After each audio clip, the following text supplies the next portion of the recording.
Welcome everyone. Welcome to join our today's webinar. I'm so sorry for the delay of today's webinar. And so this is Zoe from Insight. So Insight is a career community which is aimed to empower users' career. So we hold a lot of webinars during the lockdown in India, and also gonna hold more webinars in the future. So if you want to join more webinars of Insight, and I will share a WhatsApp link in our chatting box in soon, and you can join our WhatsApp group to stay tuned.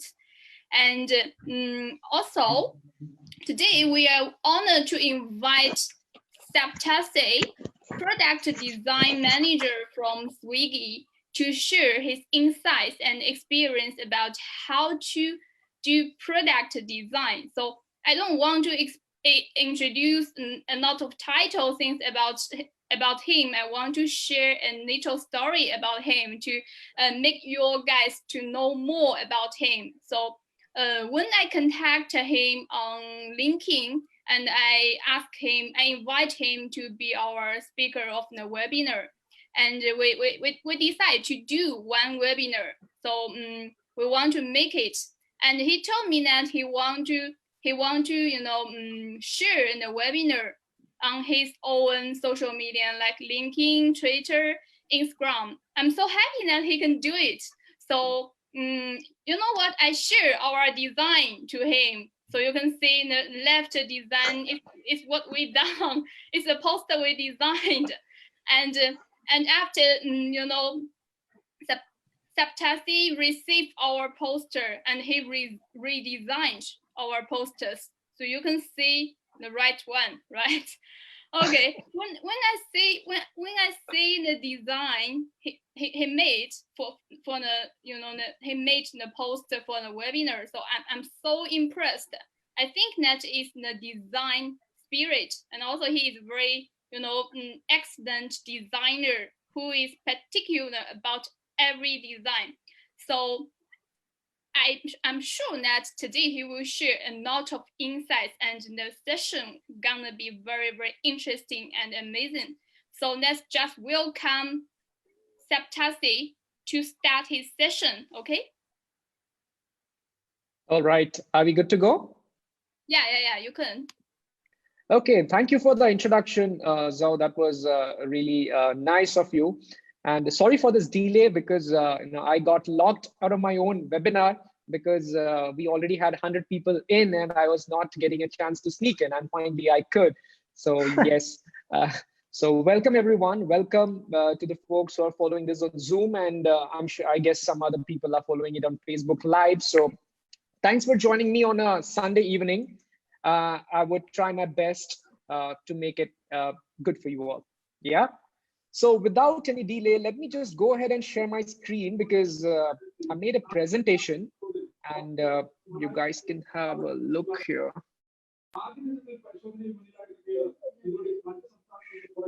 Share. All right. Are you guys able to see my screen? Okay, great.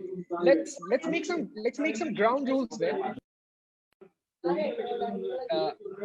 Sorry guys, I can hear someone. Maybe one of you might have to mute because I can hear some background noise there. Thank you. That's gone. Thank you. Are you able to see my screen, guys? No. It's blank. Not yet. Okay, just give me 1 second. Let me see what's the deal here.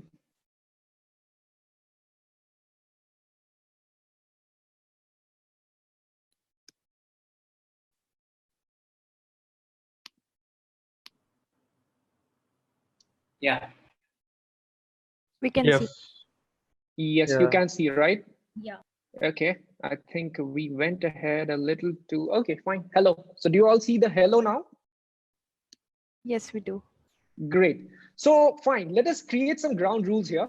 So since this is a webinar and I do not get to see you face to face, you guys are able to see me, I suppose. So, it is really difficult to talk to a screen because I wouldn't be seeing your faces, I wouldn't be seeing your reactions. So let us make use of Zoom because Zoom has got this chat feature, and although I do not see anything else, but the chat is kind of open in front of me. So feel free to share your reactions, comments, or if I'm interacting with you. So please feel free to use this, because that's the only way I'll get to know what is happening out there.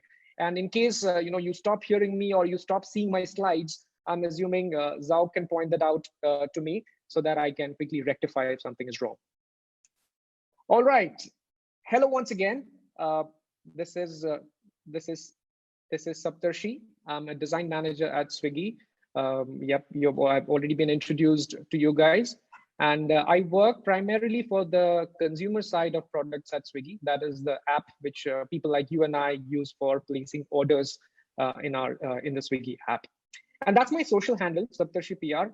And that's my social handle across all the platforms, be it Twitter, Instagram, LinkedIn, Medium. And in the future, if something new comes up, this is going to remain my handle. So feel free to reach out to me with your questions, suggestions, or anything. I'd love to hear you. And second thing is, my name is really long, even for Indian standards. So feel free to call me Sapta. That's what everyone does. All my friends do. So this is Sapta for you. All right. And today I'm going to talk about feelings, emotions, culture. Of course, related to design, how they affect design is what I'm going to talk about. Now, these words are really common. Feelings, emotions, and culture, they're very common. You've heard them everywhere. And also they're very well related to each other, right? We know what feelings is. We know what emotions are. Like, we all have feelings. We feel things. We have emotions. We break down. We feel happy, sad, everything. And culture is nothing but how we are used to living, how we are used to believing something, how we are used to knowing something, because that's how it had been all our life. And we believe it and we just live by it, right? And all these things have a strong impact on design. Let me show you a very relevant example. All of you know what this is. This is a magnifying glass, right?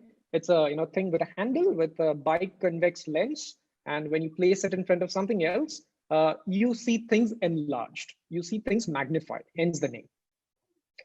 Even though I do not know all of you and I'm not even seeing your faces, but I can say one thing with real certainty. Very few of you actually have one of these at home. Maybe some of you do. Maybe, if you have grandparents or someone at home, you'd probably see them, using it for reading through the fine prints of the newspaper. But we see a different version of this every time. I think you all know what I'm going towards. This. How about this? Yeah. So even though it's a magnifying glass, we relate it with search, because that's how we have been conditioned all throughout our lives so far, because we are so used to using web interfaces, mobile interfaces. So this magnifying glass icon, it tells us that it has got something to do with search. But things are not so common for someone who has not been conditioned that way to believe that this is search. The other day, I was speaking to a designer friend, and he was doing some sort of a user testing in a remote part somewhere in the northeastern part of India. So, when he was showing this screen to those folks out there, they were looking into it and they said, what is this badminton doing here? And I guess what he was referring to. He was referring to this magnifying glass. Just because they do not know what a magnifying glass is, or the fact that it's being widely used as a search icon, the person thought that could be a badminton racket because he plays it every evening. So you see, this creates culture. That is people who know what this icon is, we belong to one culture that is formed, in our world that we have created. It could be the tech world, the world of tech product, the world of mobile phones, the world of internet. In addition to that, all of us also have other different kind of cultures which we create in our homes. Your family, maybe your partner, your wife, husband, or your parents, everyone is used to living in a certain way and believing things in a certain way. And I'm not just saying about, your ethnicity or your religion or something. It could be just a set of rules. It could be as simple as whether you have tea for coffee or a tea for breakfast or coffee. It could be as simple as that. You're used to certain things. And when we get used to these things, it is difficult to change your perception about those things. Right? Let me show you a quick demo. People who have attended my talks before would know what I'm going towards the moment I show this. So search, this magnifying glass for all of us translates to search, right? All right. So here's the thing. I want all of you to close your eyes, not right away. I'll instruct you how and what to do it. So when I say 1, 2, and 3, you all will have to close your eyes. And while your eyes are closed, I will speak out a word. And then you're supposed to hear that word while your eyes are closed, right? But keep your eyes closed. Do not open them unless I tell you. And then when you hear the word, think about the first thing that comes to your mind when you hear that word. Okay. And yeah, keep that in your mind. And after that, I will tell you the rest. Are you all ready? Okay. So 3, 2, 1, eyes closed. Apple. I repeat, apple. Okay, you can open your eyes now. Great. So the moment you heard the word apple, while your eyes were closed, because I didn't want anything else to influence your thinking, that was best we could do here. You all have imagined everything. How many of you have seen this? Imagine this or something similar to this. Okay, you can use the comment section, okay, fruit, okay. Me, a lot of people. Great. How many of you have seen this? Okay, someone says apple pie. So did you actually see that apple pie? Okay, people say no, nope, nope, nope, nope. Okay, good. The reason why you didn't see apple pie? First of all, because apple is a very common word. That's probably the first word all of us would have learned when we were reading our ABCD, A for apple. And that red fruit is so common that nothing else comes to our mind. This apple pie could have been a thing, but we are in India and apple pie is not as popular. Had you been in America, maybe a smaller chunk of you would have imagined an apple pie. Maybe your mom or your grandmom makes it really well and apple kind of reminds you of that, right? So again, you see, we are culturally conditioned to think in a certain way. Let's see a few more. How many of you have seen this? I already, even before I could show, everyone showed this. Me, yes, me. Okay, great. So, we are in 2020 and we are all tech literate and we love technology. So yes, it's very obvious that you have seen this or any of the products which this company builds, right? But, if you ask it to someone, say maybe your grandparents, they might not have seen this when they hear Apple. Probably they might see something else along with the red apple, of course, that's common, that's everyone will think. But this is something that they might not have thought, right? Let's see a few more. How many of you have seen this? That's Adam and Eve, by the way, and that's the apple tree where forbidden fruit. Oh, I see a yes, wow. Okay, there are some people who have actually thought about this. So yet again, it's a very, it's the same form of that same apple, like the red apple itself. But the fact that, it could even strike Adam and Eve and the way the world was created, or at least the story of how the world was created comes to your mind itself as a thing. Maybe you've heard about that story a lot. Yeah. Okay, how many of you have seen this? Nope. Okay, many people says nope. One person said an interesting thing. Okay, another person has seen that. Okay, a couple of other people. I think these are the people who have attended my talk before. You spoil sports. Okay, so yes, it's a ring. It's a ring, and it's less likely that a word like apple would remind you of this. But the moment I show you this, and thanks to everyone who has attended my talk before, it's nothing but it's the top view of the Apple Park in Cupertino. So, it looks like a ring because it's a circle, right? But yet, this is so closely associated with the Apple, the brand, which so many of you have thought about, but no one imagined this. You know why? Because no one ever has perceived Apple in this way. You never thought that, okay, Apple, you knew probably that Apple HQ exists. You probably even knew that it's circular, but you never thought that top view on a map would look like this. And the word Apple would never trigger this in your mind. Again, a culture thing. If you had been someone who works day in and day out using maps, and you have been browsing the maps of Cupertino, then maybe Apple would have reminded you of this, because every time there would be the label Apple beside it, and maybe the ringer, you could actually think about that Apple Park. But you are certainly not that person. Hence, very few of us have actually thought about it. But next time when you think of Apple, probably this ring will come to your mind, because you would remember, okay, in Saptar's talk, I heard that. And all the people who have mentioned that on the comment probably have heard it in my previous talks. And so they knew that, okay, this is coming, right? So this is how we are trained in a certain way to behave in a certain way. And one way to look into it is nothing but your culture,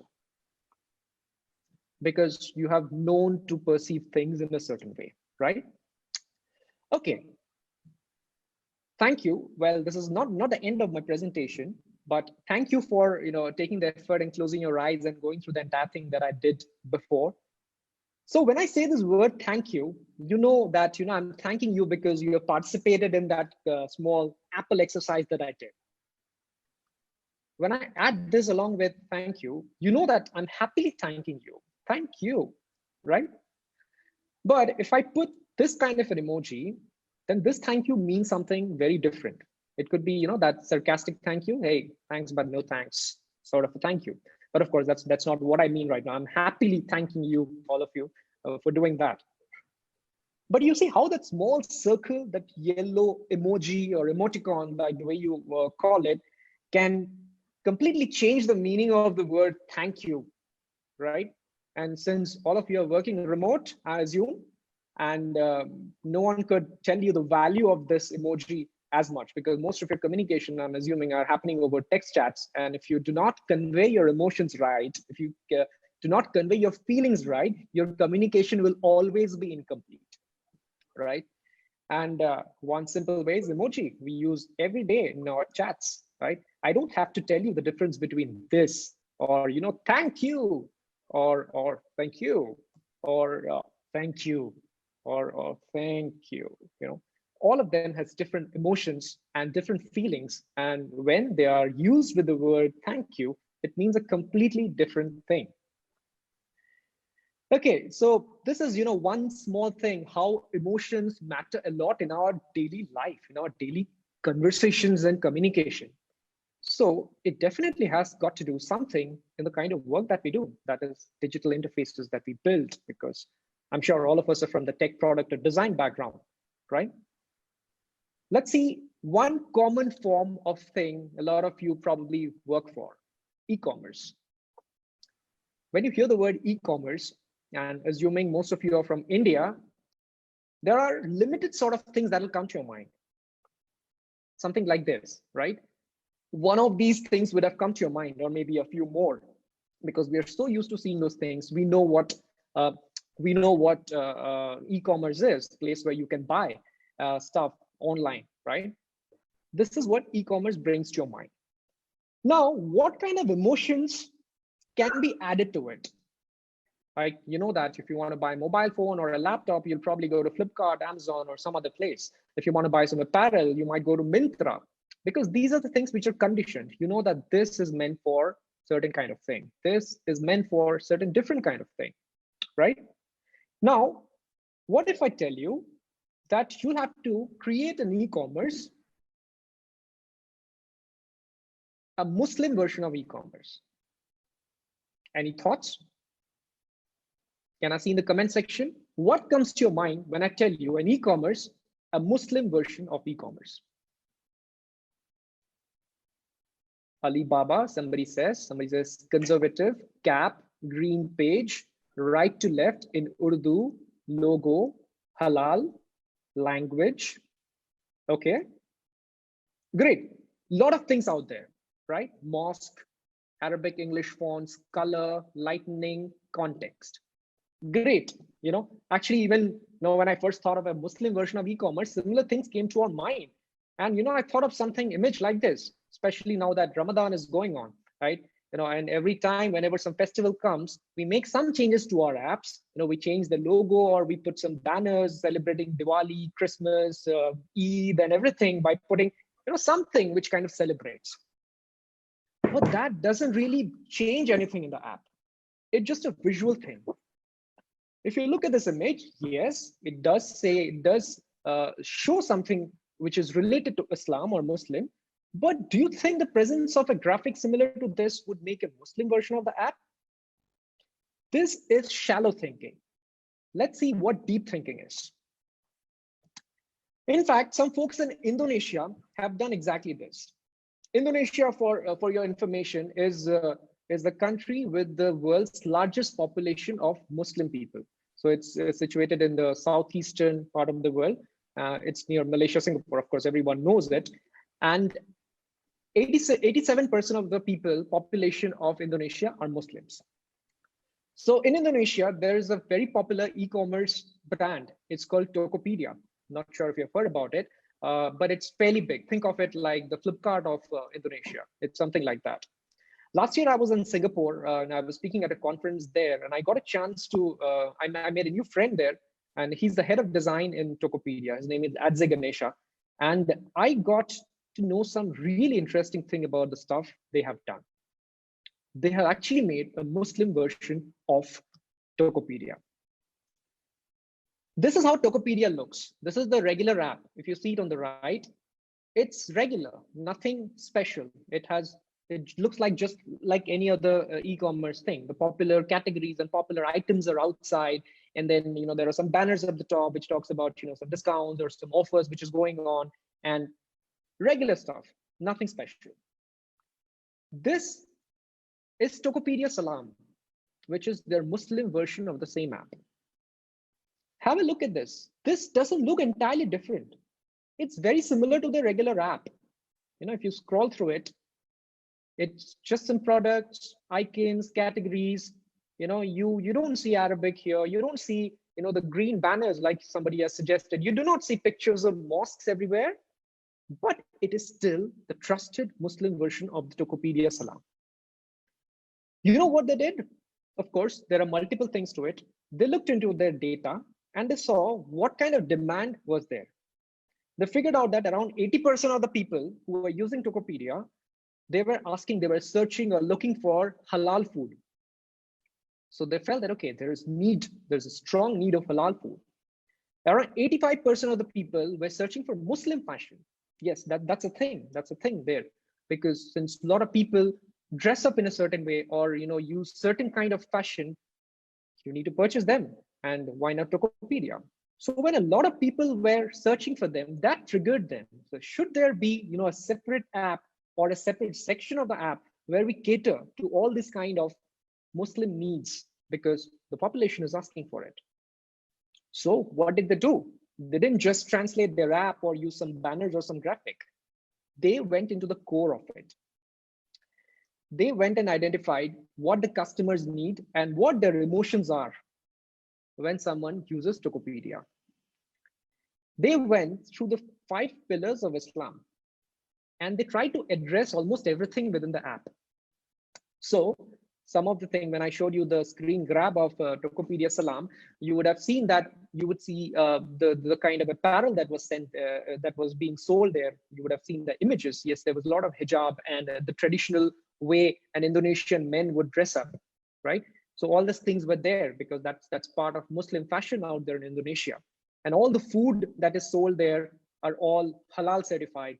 And in addition to that, donation or alms giving is an important part of Islam, and they have certified organizations where they can actually donate and donate it in the Islamic way, right?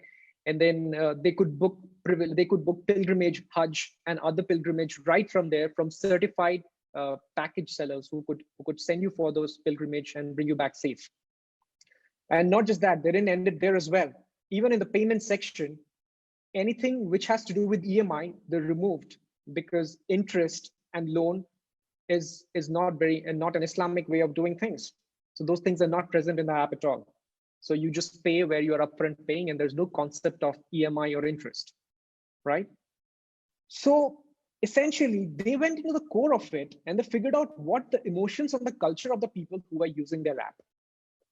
And they addressed everything. It is not just about how it looks or how it sees from outside, but it's about what it is inside. And these guys have done an amazing job at it. And I was spellbound when I heard that they have gone to the extent of looking into each and everything and making all these changes everywhere, which still makes it look exactly like their regular app, but it's a Muslim friendly version. Awesome, isn't it? Well, that was the story of Indonesia. There are things in India as well. Swiggy, let's talk about Swiggy. So, if you live in Bangalore, this is probably the version of Swiggy app that you are seeing these days, right? Do you see this kind of navigation at the top, folks? Yes. Okay, great. So, due to the lockdown and the COVID situation that is happening around, there is a sudden need of certain demands. People certainly need certain kind of supplies which were previously not sold on Swiggy, or maybe we were thinking of selling them, but then this COVID thing kind of accelerated it, and you would see a lot of different new categories on the app. And some cities have fewer services, so you might also see a layout which is like this if you live in certain other cities where there are fewer services, but the important ones are right there at the top. One interesting thing here is meat. So yes, whereas meat could be a part of grocery, but we figured out that there's a big need of meat, and people are actually asking for a reliable supply of fresh and good meat because they are missing it, right? So it's a big category, and we created one category there. And this navigation point, that entry point that you see, is an image of a meat with the text written meat, fresh meat delivered. It solves the purpose completely, right? It clearly says that it's meat. Just like, the grocery one behind shows some pictures of grocery, the food one shows some picture of food, so on and so forth. So it's a correct representation. But India is a country where a lot of people are vegetarians. So for vegetarians, although they do not need to get inside the meat entry point and buy meat because they do not consume meat, but they would still have to experience it every time they open the app. And it might not be the most pleasing sight for people to see picture of a raw meat right in front of the app when they are trying to buy something else, maybe food. It isn't the most comfortable thing for them, and we understood it. So what we thought was, can we do something to this meat image which should be a little more sensitive to the people who are vegetarians? We tried something like this. We thought, okay, what if we show the picture of a packet of meat instead of the real meat which is inside? And we also try to justify saying that everything else is packed as well. For grocery, I have a picture of packed data and packed oil or packed biscuits. So meat can be packed as well. Now, if you compare these two and just ask yourself, which is a better representation of meat? Definitely the one towards the left, which is raw meat, because that is clearly meat, right? But in the present scenario, when we actually give importance to how people think, how people feel, maybe the one towards the right is a more sensitive version of the same thing. Does it completely solve the problem the first one was doing? Well, maybe not completely, maybe 80–90% of it, but it still solves. And we can live with it. So if you open the app today, the Swiggy app, you would see that we have this packed meat, the picture of this packed meat instead of the raw meat. And the raw meat was actually there. We had it for a few days before we realized that maybe that's not the best way to go about. So yeah, again, your culture, we wouldn't want to make anyone uncomfortable because there are people who come for other needs, right? And this is how the app is as of today. So we have given you two examples of e-commerce, where emotions and your feelings and your culture comes into the picture. But if you, for a moment, if you drop that E and just look at commerce, further simplify things, because we all knew commerce before e-commerce ever came, your brick and mortar stores. There are a lot of examples there as well. Yeah.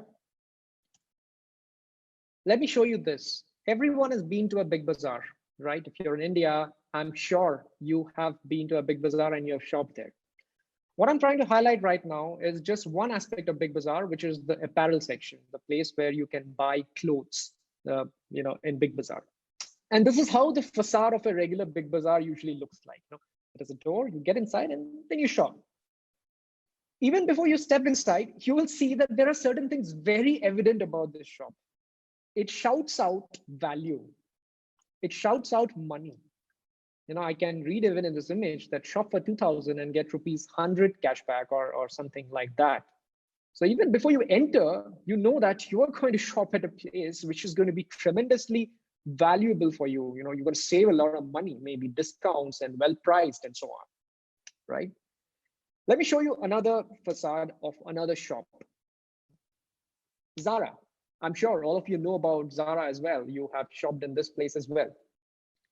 This is completely different. This looks, feels very different from the Big Bazaar that you have seen. But what do these both do? They do the same thing. They sell apparel. So what is the difference? For that, let us actually go deep inside the stores and see. This is the comparison of the two facades. This is how a Big Bazaar looks like from inside. It has different categories where you have different kinds of attire, t-shirts, pants, and capris and jeans. So everything is arranged and you know where to go if you want to look for something. If I want jeans, I'll just go there left, right, and I have the counter of the jeans and I can pull out. Everything is arranged in a certain way, sizes, colors. It's very easy to navigate and find one item. And of course, they're classified by brands. This one, I think, shows Denim Hub or something. That's probably a brand name. But it's a slightly different case inside Zara.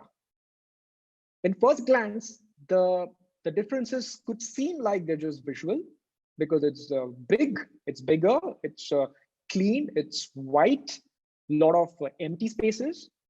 But if you again see, fundamentally, they look same. Even these has those racks where all the things are put out, be the blazers or those overcoats or those Henleys out there. Everything is still at the rack. But what differentiates Zara is the things which are on the side. The things that you see at the center, they change. They change based on collection, time of the day, everything. But these shelves at the side are the ones which differentiate Zara from Big Bazaar or the likes.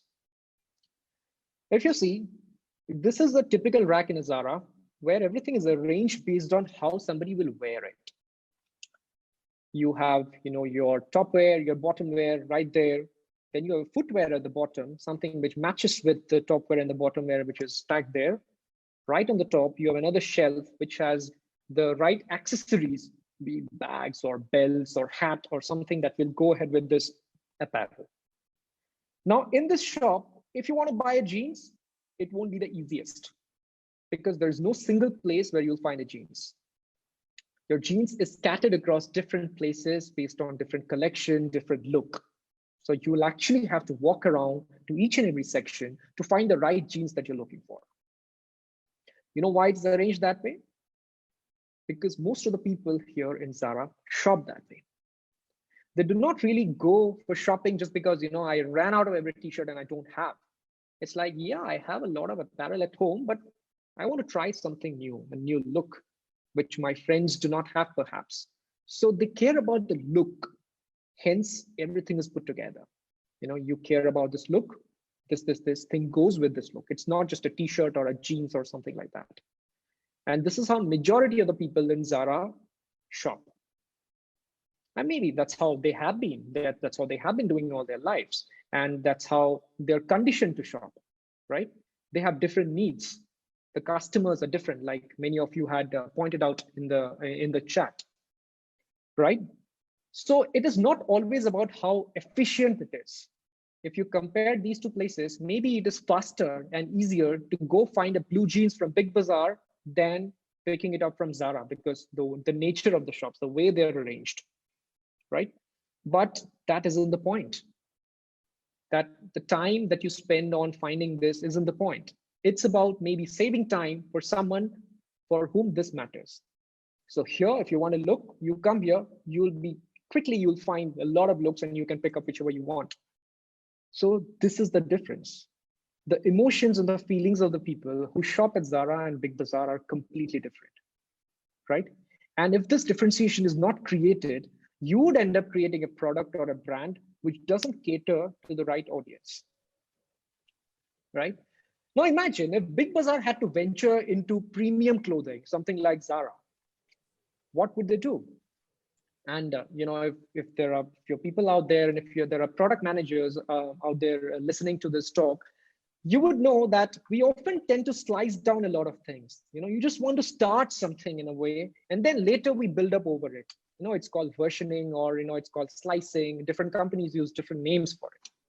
But imagine if Big Bazaar had to bring premium collection into their shops, their go-to market or their MVP couldn't be just expensive clothes put into the shelves of Big Bazaar. It won't just work. Although you have got the right supply, but you haven't created the right emotion for the right user to come and buy those premium supply. So if Big Bazaar ever ventures into premium clothing, I think they would probably completely rebrand one section and build a different store which looks and feels very different. They might want to stay away from the word Big Bazaar at all, because that kind of reminds you of a different kind of shopping. And this is in front of all of us. Maruti Suzuki has done it, right? Maruti cars are, of course, the most popular car brand in India, and with a lot of taxi business, the Ubers and the Olas coming in, the different kind of people who started shopping from a Maruti Suzuki dealership, which didn't necessarily give it a premium feel, because car buying, it's still a very premium experience for most of us, because it's more of an aspirational thing, especially in India.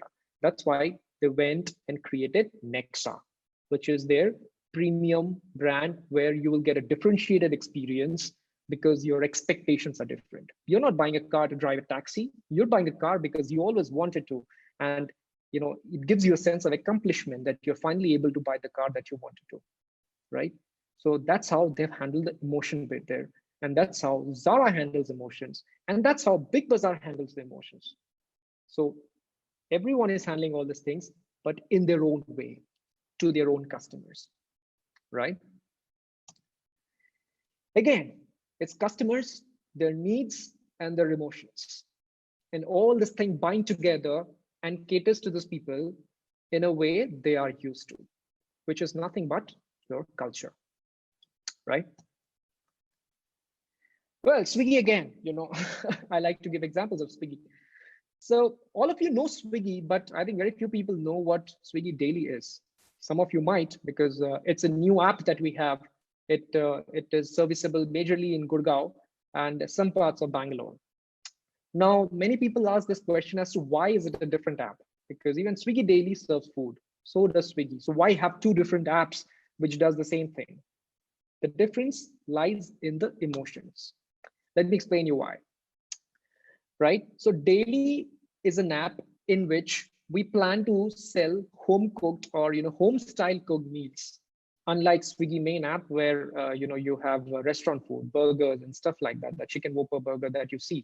This is the kind of food that we sell in Swiggy, whereas Daily is for your regular meals, your daily meals. Something that is cooked in a different way, which is good for your system, which is something that you can keep every day, probably coming from a home kitchen and so on. So when I first joined Swiggy 2 years back, so designing or making Swiggy Daily was the first task that got assigned to me. So, since there are no restaurants on Swiggy Daily because the food is coming from different sources, so food is first thing that you see. And in Swiggy app also, we have a similar thing called Swiggy Pop, where you do not go via a restaurant, but you see a list of all the food, you pick one and you buy one. So Swiggy Daily is similar, just that the kind of food that we sell is different. So my first thing was, okay, if I were to make an app where it is food and not restaurant, let me use the Pop construct. I started with this. This is nothing but how our Swiggy Pop looks. Chicken Whopper burger by Burger King, 149. Simple, with an image.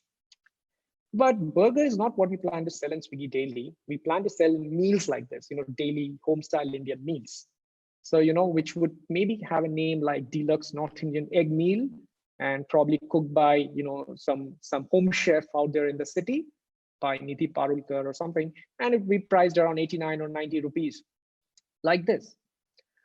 But if you look into this, you would have a lot more questions in this listing versus when I showed the burger. Because when I show you a burger, you know what a chicken Whopper is, you know what a Burger King is. So you know exactly what you will get when you tap on that. But the same cannot be said about this. Deluxe North Indian egg meal says only one thing, that it'll have egg in it. And if you just compare it with the image out there, maybe you will know that, okay, I'll also get 3 chapatis with it, but you still do not know what that other thing in the bowl is, or what is that yellow thing on the right side, or maybe the other small bowl. Nothing is mentioned here. So it is incomplete information. Let's see if we can add one more line of information. Something like this. What if you say it's Deluxe North Indian egg meal, which has an egg curry, bhindi masala, raita, and 3 rotis by Mrs. Nidhi Parulkar. Now, the moment you add this extra line, there are already 3-4 different chunks of text with an image. So the elegance which we saw in the previous 2 ones has simply gone for a toss. It's like lots of information, and imagine this getting repeated across the page because of the different items.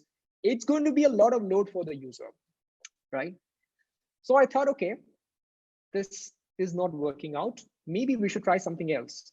The main part is to bring out the emotions of home food. And where is that coming from here? Maybe the image. So I went ahead and made the image big, because a well photographed image, which reminds you of the kind of food that you had in home, is what is needed to create that sort of emotion. And there was no value which the deluxe egg meal was anyways adding to it. Instead, the description could pretty much be the name. Why not I write egg curry, bhindi masala, raita, and 3 rotis as the name of the item, price by Nidhi Parulkar, with a bigger image, right? So you take all kinds of, you get a lot of information from the image alone, and along with the text, which clarifies every doubt that you have, does the work. But here's the thing. Who is Nidhi Parulkar? It's not Burger King or McDonald's that okay, it's there out there. I've seen the shop, it's the world chain, and I know what kind of burger they might be selling. But you do not know Nidhi Parulkar, and you do not know the kind of egg curry or the kind of chapati he or she would be making, because there is no benchmark. Never heard of this person. So what do we do, right? So I thought, okay, let's try and humanize it a bit, so that even if you do not know the person, you can create some sort of empathy for that person, right? It's not that, every new person that you meet and see off, you always see them with a lens of skepticism. Not really. You meet someone and then you can easily get friendly, or, you can get comfortable with the person as long as you feel safe and you know enough about that person. That's exactly what I tried to do. First and foremost, I thought, okay, let us introduce an image. Yes, the image is just about how the person looks, and that has got nothing to do with how well or how hygienic the kitchen would be. But still, it kind of gives you it makes you feel some sort of a connect with the person. And when you see someone, you might even think, hey, this person looks like my aunt or my uncle or my brother or my sister. And you'd know that, okay, this person has cooked. So suddenly, what seemed like, where is it coming from? You see it with lesser skepticism, because you have some sort of connect. And in addition to that, we also added one more line of text along with the name, which kind of defines, okay, you said you don't know who Nidhi Parulkar is. Let me tell you who she is and why you should probably taste her egg curry, because she's a YouTube cooking instructor turned home chef. Okay, this is a sample data, by the way. I'm just giving you an example. So likewise, everyone has their story to say. These are not restaurants. So no, it'll not be like, I just wanted to make money, so I opened a restaurant and it became big today. That probably isn't going to be the one-line description. The description would be more about, why did they start doing something? Why did they start doing something? It could be about a YouTube cooking instructor, or it could be, an IT employee like you and me, who just liked cooking and started cooking food at home. It could be something like that. So you feel a lot more connect with the person or with the chef who is making it than you would if we just put a name, because words can only do so much, right? So this is finally what we went ahead with, and this is how the Swiggy Daily app looks. For every item, you would see big images, you would see the description of that, and the name of the chef, and one line of description, why that person is, why you should try out, because Indian meals are very common. You would probably find a Rajma Chawal here, you will find a Rajma Chawal by another chef. So what would want you to pick a Rajma Chawal by chef 1 versus chef 2? So these descriptors kind of makes you feel, okay, today I want to try Rajma Chawal from that YouTube instructor, because she must be doing an amazing job. But today, let me try and have it from that ex-employee, ex-IT employee guy, because he's just like me. Maybe our taste would match as well. So you have some sort of a benchmark to differentiate both those things. One thing which is clearly missing from this is the star rating, and I see some people have commented that as well. The reason being, this is a new app, and the rating makes sense only when the sample space is big. If I tell you something is rated 4.9 out of 5, but there are just 3 people who have rated, it doesn't make you very confident, does it? If instead, if I tell you that this is 4.6 rated, but 1,000 people have rated it, then you feel more confident, because the sample space is large, and only then it makes sense to have the rating. So as we speak, we are collecting ratings for all the chefs and all these items. And once we have a fairly large sample space, which we feel would do justice to the decision making of the user, we would start putting the ratings here as well, right? But for now, we'll have to live without rating because we don't have any. So in addition to all the things that I mentioned, we also made one dedicated page for every chef or kitchen who participate in daily. So when you tap on, there's a page opens which talks about their the story about what kind of why did they start doing it, pictures of their homes and their kitchens, because hygiene could be a concern. You might be thinking, what kind of place that person is cooking. Is he or she even qualified to handle my food, right? So we have a different vendor page where you can read about it, and it's not a technical page where you have all the information. It's their story. So we like to call it the vendor story instead of a vendor page. And to add to everything, all the chefs are also FSSAI certified, which is a standard by the government of India.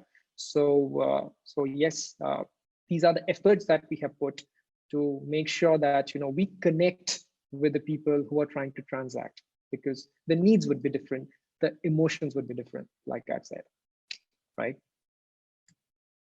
So this is what I started with. This is what I finally shipped. But the work doesn't end here, because in design, or like in any other job, what we do is just based on the limited information that we have.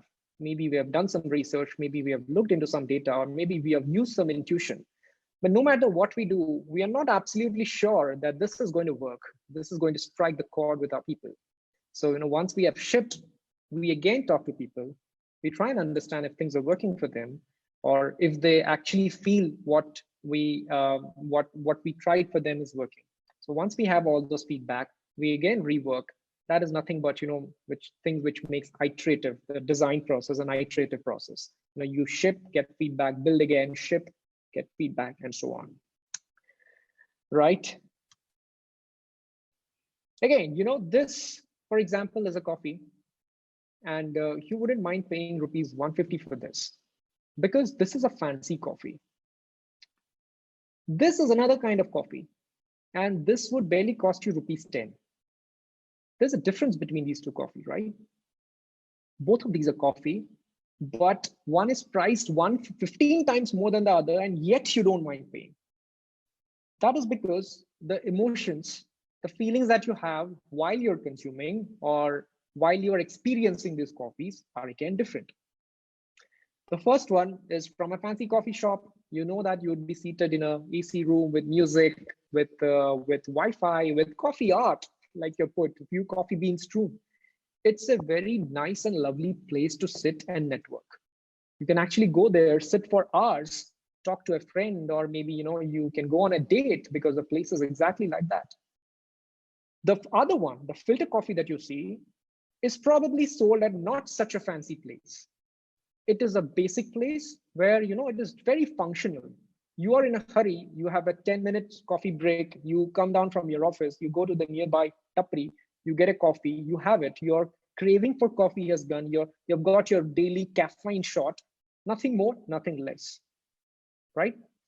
So again, you see, the same thing, the same product are different, or the same purpose that all these things are serving are different, because the consumer needs different things from them. If you swap these two things, it's just not going to work. You cannot start charging 150 rupees and this kind of coffee when you're on the go and you quickly need a dose of caffeine. And similarly, you may not want to, go to a place like that when you are trying to impress your partner on a date. So emotions, again, they are serving different emotions.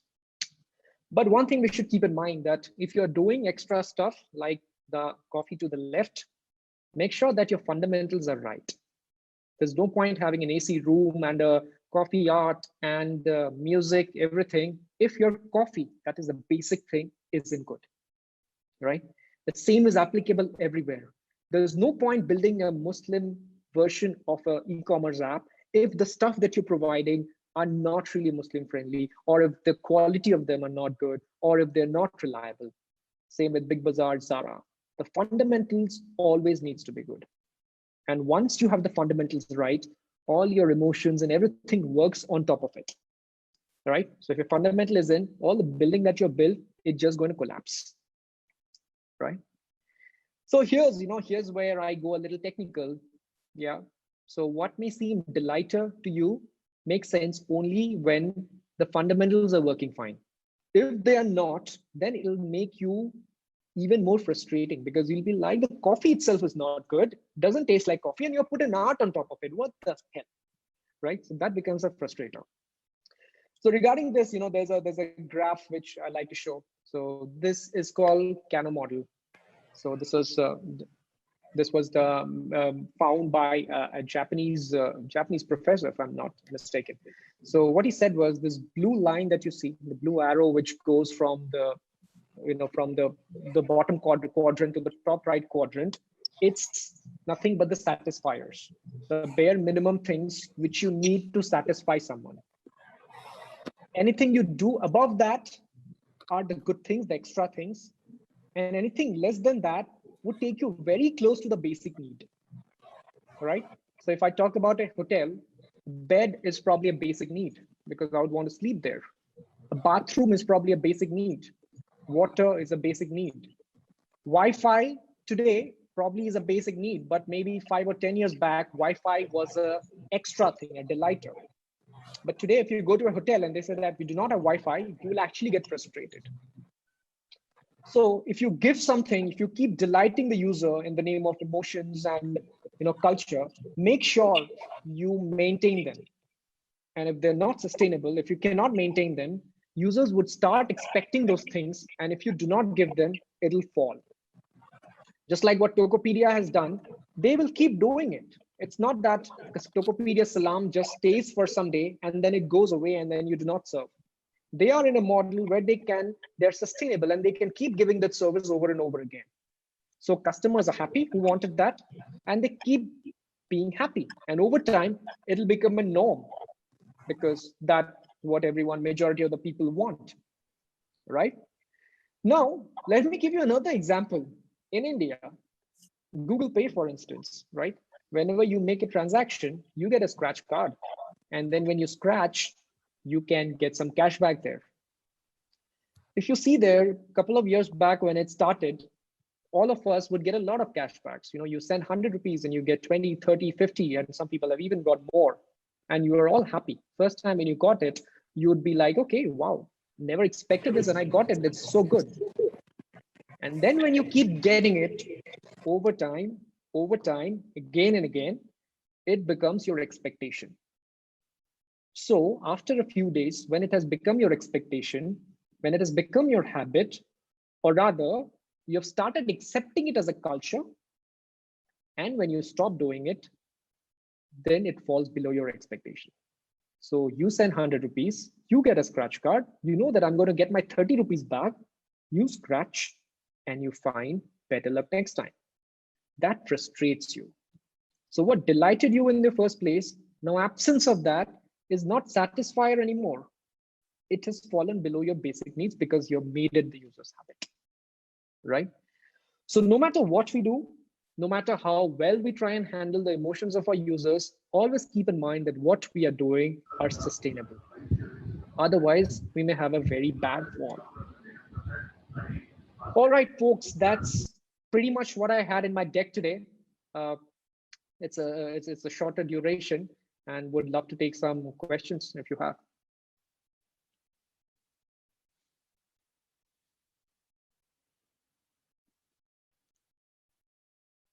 So Zhao, would you help me with the questions, or shall I read through the comments?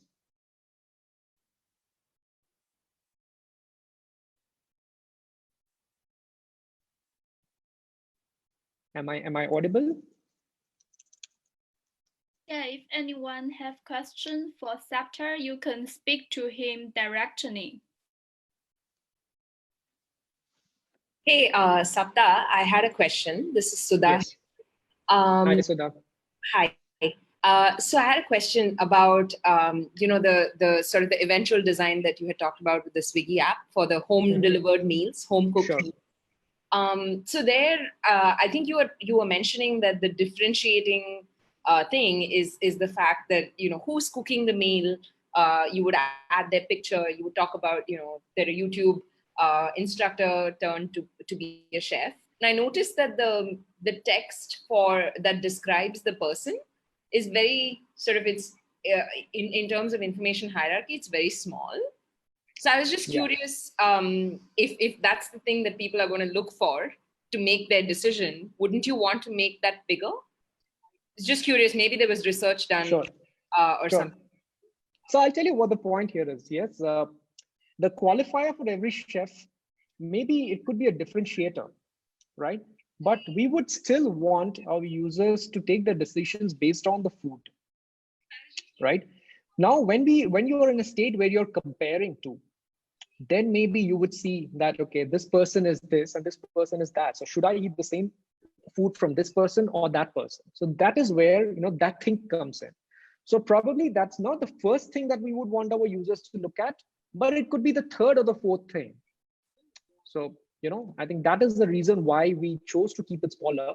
And also another reason could be that not every chef might have a fancy title or a fancy story like that. Yes, the YouTube instructor sounds interesting, or, something else might sound interesting, but there may be some people whose story isn't that interesting. And that's not something that we can impose on our chefs, right? So yeah, these are the primary two reasons, I would say. That is the reason why. Yep, thanks. That makes sense. Okay. Hey, Sapta. Hi, Sanchita here. So Hi, Sanchita. Yeah. So first and foremost, I think the Swiggy app you mentioned right from 0 up till like 2-3 formats that you displayed was very helpful to understand how probably you went ahead and did each and every step. That was really helpful and I really appreciate that. So that's very helpful for, I think, each one of us ahead. Just one quick question. Before you started on right from the app phase, what was the thought process that you first started with that actually goes behind the scenes and did not come up here? So what was the first step, or rather I would say a step 0, that you mentioned that this was your first app that you were assigned to in the Swiggy. So how did you went ahead? Like you did market research. How did you went about it? So just want to, in a precise way, if you can explain what were the steps, then you landed on coming up with the designing part of the screens. Sure, there are many other steps which we do even before we put the first pixel on the artboard, right? And you rightly pointed out a few of those things. So every project starts with a hypothesis. And then as we work, we try and validate those hypotheses based on research or the people we meet, or the people we talk to, or look into the data, right? So for Swiggy Daily, the hypothesis was, I would say it's not a complete hypothesis because we did have some data backing. But we figured out that most of the people who are ordering from Swiggy were single people who stay alone and they are just trying to eat their regular food from Swiggy. And Swiggy isn't the place where you would find a lot of home style cooked meals out there. And what we felt was people are looking for that. That was our hypothesis. Well, you can keep eating chole bhature and biryani every day, but that's probably not the best for your health. So the hypothesis was that people are looking for something which is safer, something which they can comfortably eat every day. That's where we started with. And once we started doing a lot of research. We met a lot of people, and then we tried to validate. So first of all, do people actually need them? Do people really need them? Maybe they're happy with eating biryani every day, and maybe they are still fine, right? So these are the steps that we do. Start with a hypothesis, and then we keep validating it. And then we reach a point, where we have enough validations, which kind of makes us confident to go ahead and start building something along those lines. So once that point reaches, that's where, we start putting things, we start drawing, sketching, and maybe even start putting pixels on the artboard. And we try and give shape to the things. Like, now that we are confident enough that the need is there, how could we deliver that need to the user? That's where, the emotions and the feelings or what the users want come into the picture. And research doesn't stop, by the way. So while we are doing this, we continue meeting a lot of people, and we keep showing them our work in progresses. And yeah, that's pretty much how it proceeds. Yeah, thanks, Sapta. It was helpful to understand the entire process. Thank you. Yeah. Hi, sir. Hello. I hear two people. Hey, Sapta, Adarsh here. Hey, Adarsh. First of all, great session. Loved it. Thank you. Thank you. Okay, so I wanted to ask, so you showed the transition from you first went from the daily Swiggy to the later stages, right? So, I wanted to ask if there's a stage where, you have to compromise on your design for the business strategies. And if so, how do you handle it? Yes. So, that's what many people ask me this question, like, what is the difference between a UX designer and a product designer? Like, honestly, they are just two nomenclature if you talk from the business, from the, the job title point of view. But if you really analyze each and every word, what differentiates is what you have asked. It's a work of the product designer to make designs which are like have a great experience, which solves the problem. But along with all these, he or she also needs to look into the fact that the product should grow, the product should sustain. And the moment we say that, business, marketing, revenue, everything comes into the picture. And it's our duty to make the right, trade-offs to bring changes which works for everyone. So maybe, what we ship is not 100% best UX, but if it's 90% best UX, or, the 90% good UX, and along with that, it also takes care a lot of business, marketing, and every other need, then that is win-win, right? So if you ask me in daily, if we have done any kind of trade-offs, well, honestly, I don't remember right now, because, there were no strong objections. I mean, there were objections, but there were not very strong objections about a lot of these things, because this was a very uncharted territory that we were trying to venture into when we thought of doing something for the home style food. And there weren't many big players who were trying to do the same in the same space at the same scale that we wish to do. So there were very fewer benchmarks that we could look into. So hence there were fewer. Like one thing, as I speak, I remember there was some some friction which we got from the operations team, because they felt that getting this brand stories and the images from each and every chef would be a very difficult task, because we need to find all these things and then form it and then put it in a way which would be a great difficult task, which we would have probably agreed to it had it been the regular BAU Swiggy, the regular Swiggy. But since daily was a new thing, we felt that story was needed for the first to gain that momentum and to get it into going.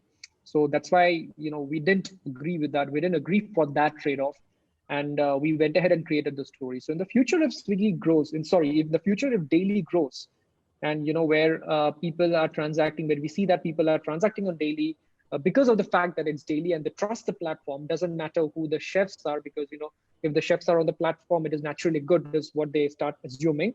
Then maybe we will slowly reduce that entire story bit that I have said, right? And then we'll concentrate on the items, because that trust we've already overcome with the first release.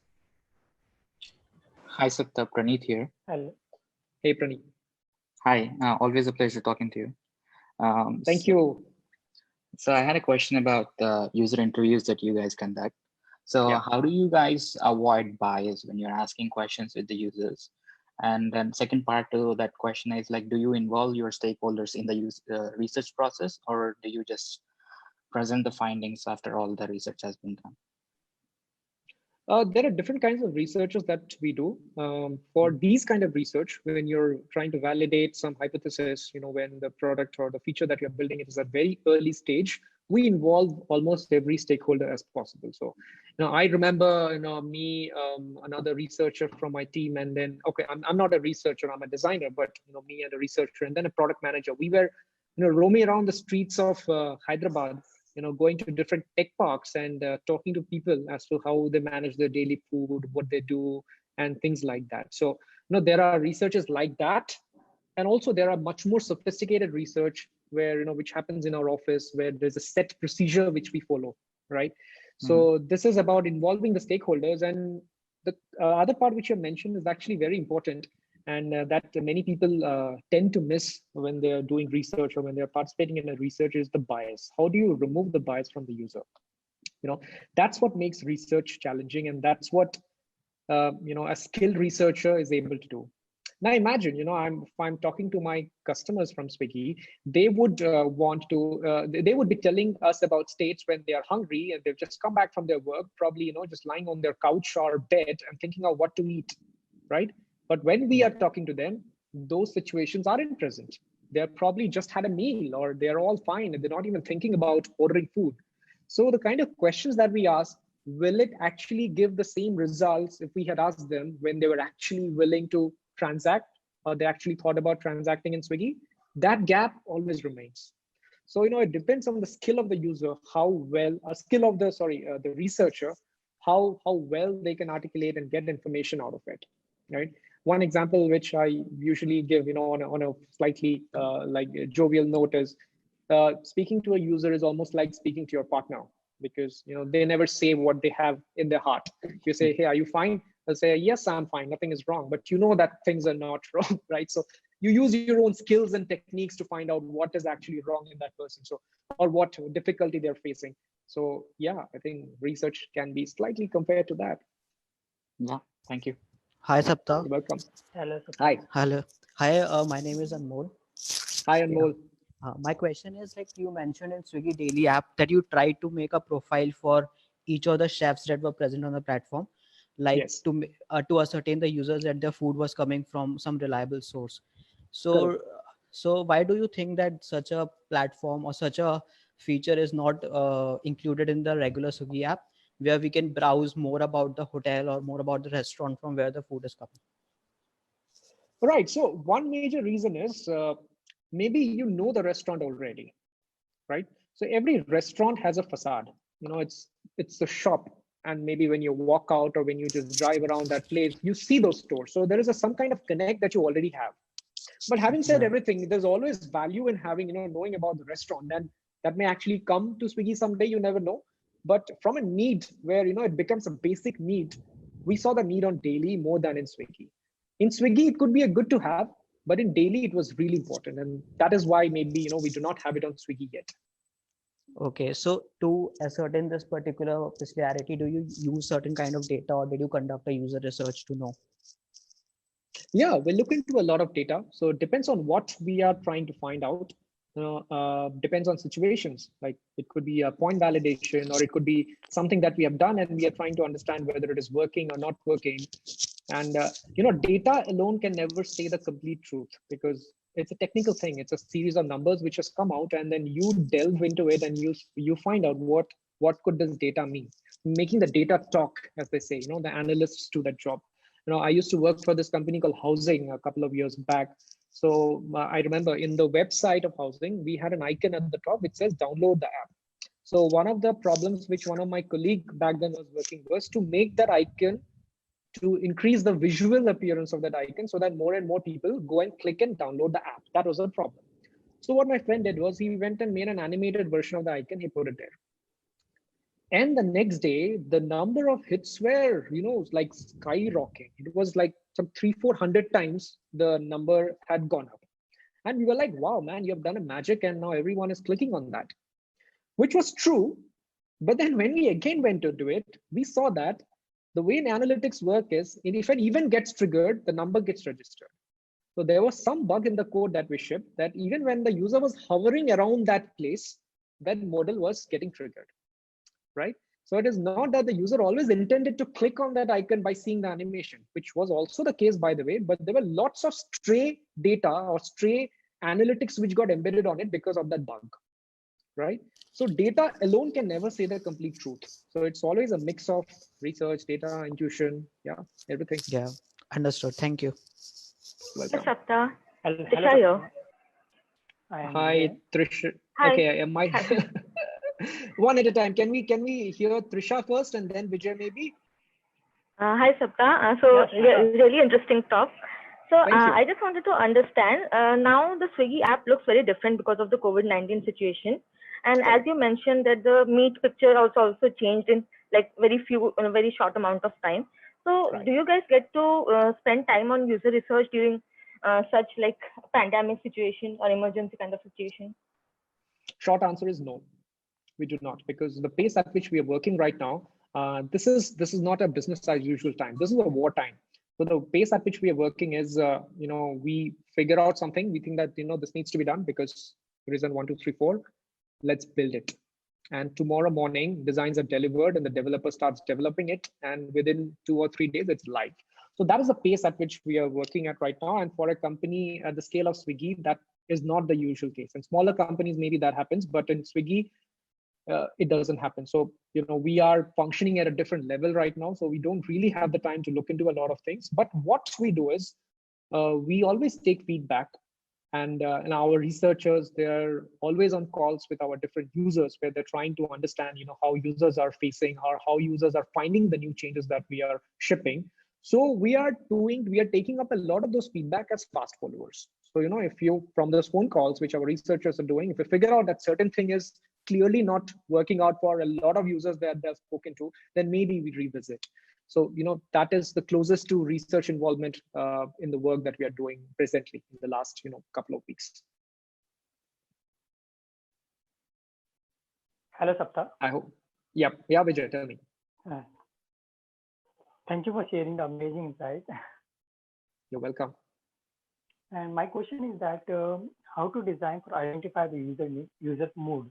And mood is really is happy or sad or whatever that kind of. Correct. And how to suggest to the user the food for making. It is really hard for making the decision, choosing the food, and how to design this kind of thing. It's really tough. Vijay, you're absolutely right. There is no easy way or there's no formula to find out how someone else is feeling, right? So I think I think. Yeah, go on. Okay, I experienced that first time that I'm in office and I get really hard to take decision that what I order. And then I realized that you feel sad, you feel good, that how to take more and more empathetic way to making this thing. And I think AI can do this better way to make it. Well, yes, I would like to hope AI would do a lot of those things. But what we can do is emotions, maybe not. But what data can do is right now, they can understand your taste profile. It is based on the orders that you have made in the past, or based on the kind of items that you browse. We can figure out what kind of taste you have. So from a suggestion point of view, that can be used. But to answer to your first question, that how could we understand the emotions of the user? That is very difficult. That is very difficult. What you can do at best is to understand the nature of your product. Like, what does my product, my app do? And when someone is trying to use that app, what could be their state of mind? That would say a lot of things, right? So the state of mind of a user when they are using Swiggy versus the state of mind of a user when they are using an Uber tax hailing or an Ola would be very different, because they have different things in their mind. This is hungry, maybe I've just come back home, or at office lunch break. The other one is maybe getting late, I was dressing up and now I want to reach somewhere on time. So the mindsets would be different. So that generalized prediction maybe you can make, but specifically how is Vijay feeling right now, or how is Sapta feeling right now, or what they might feel when they're using the app, it is really difficult to predict. Sure. Thank you. Hey Sapta. Hello.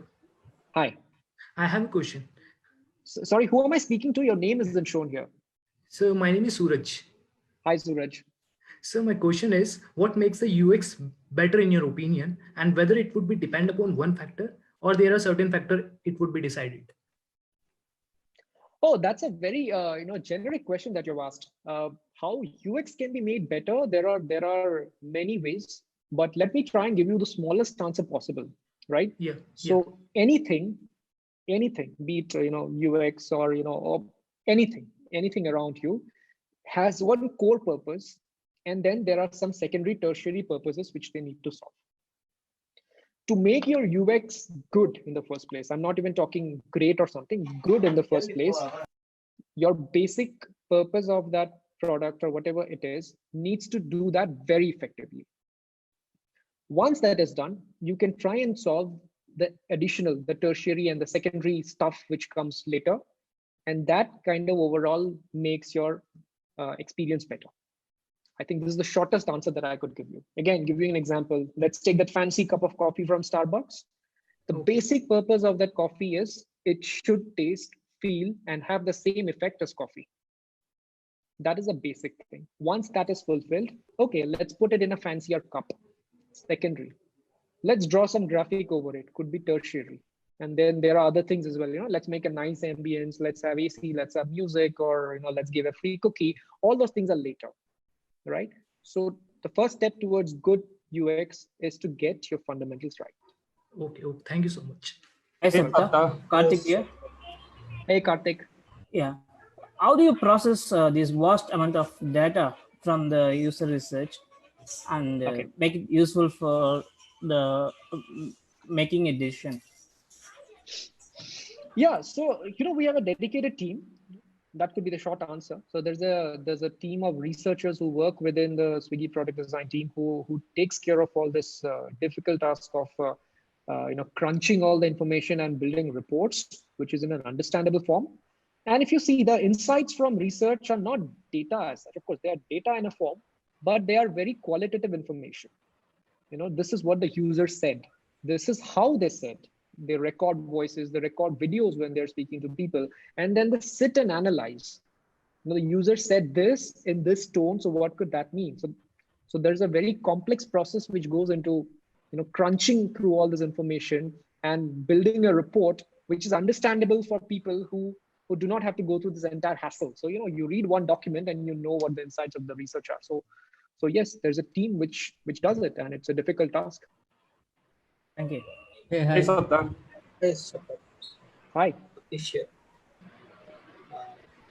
Laksh here. Hi, Laksh. Yeah. Okay. So first of all, I hope you're staying safe in these times, and I hope everyone else as well. Same here. So yeah. So my question is more of towards the other applications that Swiggy provide. So far, we were much more focused towards the daily as well as the customer-facing apps that we have. But what kind of design challenges did you guys face while designing the delivery partner app or the stores app or the partner app? If you can let us know the design thinking around it, it would be great. Sure. First of all, I don't think I'm the best person to answer because, like I said, I manage only the consumer side of things. So likewise, there is another design manager who looks into the delivery side of things and then the supply side of things. So, if you're really curious, I can probably get you connected with them offline so that, you can get your doubts clarified. But one thing that I can say is the problems are slightly different in all of them. The kind of problems that we solve using design in consumer are different from the kind of problems that we solve, say, in a delivery app. Like I've told you the story of Swiggy Daily. So where, we were, the challenge was to bring out the emotions of the people who come to an app which serves home food. So that was a challenge. So, it's a very abstract thing where, you think what could work, what couldn't work, a lot of, guesses out there. Whereas in delivery app, for example, good design, the definition of good design there would be how efficient it is, because that app is used by our delivery executives who deliver a lot of orders and they're always in the go. They're fast. Okay, I put this, I mark this, I pick it up, I go and I deliver, and then I pick up the next order. So efficiency is very, very important in an app like a delivery app, because things needs to be very fast. And also the kind of people who are using, the people who use the delivery app are the blue collar folks. Maybe they aren't very educated. Maybe things aren't very apparent for them, what is apparent for you and me. So all these things needs to be accounted for in the design and, build something which is easy, understandable, and usable for people like them. So yeah, that's an example. I think, I can at best say that much, but I can always connect you with the right folks if you're curious. Hi, Sapta. Hi, Sapta. Hi, Sapta. This is Shruti. Hi, Shruti. Hi. Sorry to ask this question again. I meant regarding the image in the Swiggy regarding the meat. You told that you made it as icon, and suppose there are other images like groceries, pulses, they are giving real time image. So based on that, we have to change all the images, or can we keep one image as real time as the icon? All the images are real time, Shruti, if you see. So what we changed was, instead of having the picture of a real meat, that is the exposed meat, we use a real picture of a meat box. So what you're saying is, say if I have the packet of an atta, it is still a packet with atta inside. I don't have atta outside. So we have just done the same thing to meat. So it's not meat outside, but it's a box with meat inside. So it's not an icon as such. It's a picture of a meat box. Okay, thank you. Hi, Sapta. And also, suppose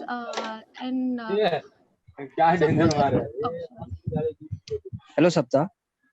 Okay, Shruti, we can connect later if you have more questions. Okay. Yeah. Go on. Thank you. Yeah. Hello, Sapta. Hi. Yeah, hi. My question is, how do you analyze the competitive analysis between Swiggy and Zomato? Competitive analysis. Yeah. Okay. So competition, yes, they are doing similar stuff as ours. Yeah. So competitive, if you talk about real business analysis, that is not something that we as a product design team do. Okay. So there are teams which does, not just for one, they just see overall what the industry needs or what is happening in the industry. And if there are any gaps which need some sort of solution, we try and jump in. And that's not the only thing which, that's not the thing which only Swiggy does. Every company does it. Likewise, every company, they have a team which, keeps looking at opportunities, and someone else is not able to do something could be our opportunity as well. So there are teams which do into that. What we see is we generally keep seeing everything as designers. It could be the products of our competitor, or it could be the product of someone who's not our competitors. What we as designers, we see is, are there any new patterns or interesting pattern that solves certain problem more effectively than we did? So this is what every designer, irrespective of where they work for, keep doing. And and that includes the products of our competitors as well. Okay, fine. Thank you. You're welcome. Hey, hi, Sapta. Hi. Hi, this is Sunny.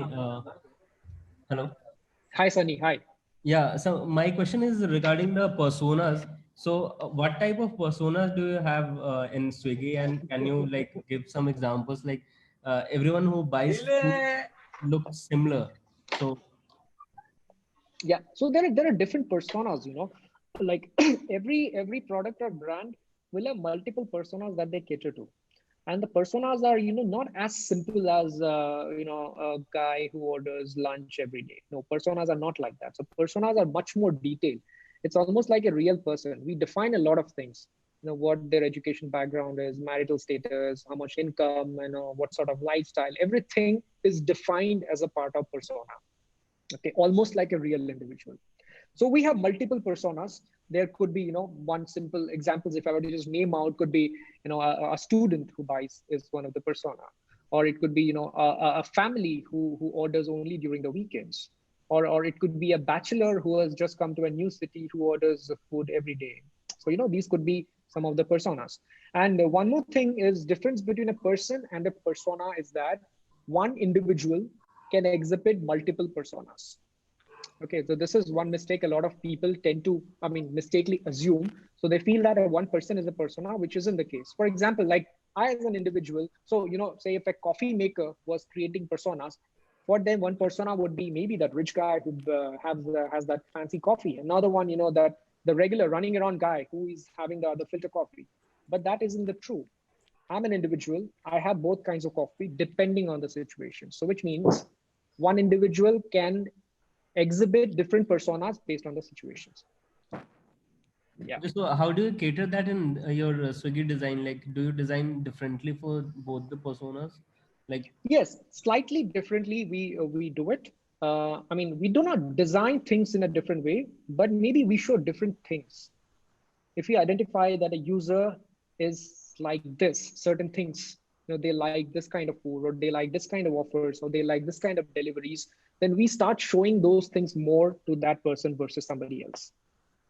Okay, so for example, if you order an ice cream every night, say if you have done it for a couple of times, we will know that maybe you like desserts at night. So, we will start populating maybe different kinds of desserts, or maybe we will start showing you what are the better deals to get desserts and stuff like that. Okay, cool. Thank you. I have one more question. Like, what was the I need of? guess you Hello? guys must be very, very hungry now, right? And also our session lasts for almost 1 hour and a half. I think that we can go to the last question. And okay. Hello. Sapta. Hi, Hi, Sapta. Praveen this side. Hi, Praveen. Hi, Sapta. So, as you talked about the emotions in product design, and as you know, the current situation is going on, and in research, the insights from the qualitative data is very useful. So, I wanted to ask about, so are there any alternatives for in these times, like how we can conduct or maybe get the research data, like qualitative research data, or how people in Swiggy are doing right now? See, the best thing that you can do right now is, research involves a lot of moving around. It Yes, involves yes. a lot of meeting people, and not just, within your city. We go to different cities based on what research we are doing. So all those things certainly cannot happen now. So we are replacing all those things with calls, phone calls, and video calls, right? So effectiveness, I'm not sure. Again, our research team would be in a better position to say. But, as a normal Joe, if I think, a phone call is certainly less effective than maybe a face-to-face interaction, right? And one, like somebody else had also asked this question as to how do you remove biases? And for you to remove biases, you should be in a very good rapport with the user that you're talking to. And rapport building is much easier when you're sitting face-to-face and you're talking versus over a phone. So there are challenges, but with the restrictions that we have in place, we are trying to do the best that we can do. So again, coming to your question, if you wish to do research like that, maybe phone calls and video calls is what you can rely upon. Okay, sure. Thank you, Sapta. You're welcome. So are we taking more questions? Okay, guys, yes, I think we are running out of time. So like Zoe pointed out. So I will leave it on Zoe where if we are taking more questions or not. But even if your question is not answered, because I saw a lot of people had posted questions on the Zoom chat. Sorry, I couldn't go through all of them because a lot of them were coming. But feel free to reach out to me with your questions. I will certainly reply. I might take a little time, but I will certainly reply even, in case your question doesn't get answered here. So these are, the social media places where I am available, and I'm most active on LinkedIn, I would say. So you can drop me a message on LinkedIn and I'll surely try and get back to you with the answers. Yep. Yes. Thank you. Thank you so much for today's session. And I think that everyone benefit from today's session, right? And if you have any question want to ask Saptar, you can contact him on his LinkedIn and Twitter, and I'm sure that he will reply you. And okay, all right. And also, if you want to attend more webinars in the future, which is held by Insight, and you can join our WhatsApp group to stay tuned here. And we will share our video. We will share our video record of today's session on our YouTube channel. And also, at the same time, if you are going to find more maybe design peers and want to discuss insights and maybe anything with your peers, you can try our app, which is called Insight. And I will share the link within the chatting box. And if you are interested in the above things I said, you can join us. And I think it's time for you guys to have dinner, right? Okay. So let's just finish end our session and see you guys next time if we are gonna hold more webinars. Okay. Thank you, Saptar. Thank you so much. Thank you. Thank you for inviting me, folks, and you all have been a wonderful audience.